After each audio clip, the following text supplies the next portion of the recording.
In today's video, I am going to teach you how to calculate average marks in Excel.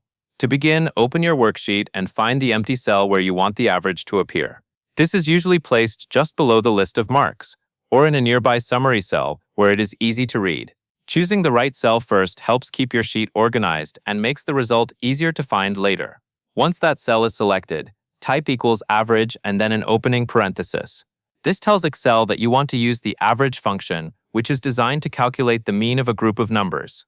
It is one of the most useful basic formulas in Excel, especially when you are working with test scores, grades, or any set of marks. After typing the formula, click and drag your mouse across the range of numbers that you want to average.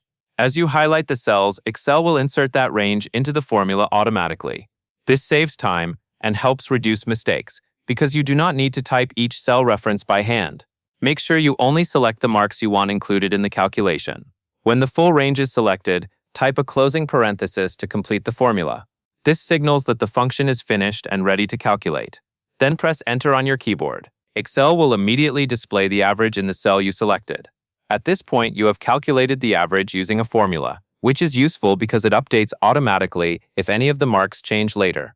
That makes it a reliable option for worksheets that may be edited over time. There is also a quick way to double-check the result. Highlight the same group of numbers again with your mouse.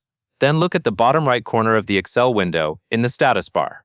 Excel often shows a quick summary there, including the average of the selected cells.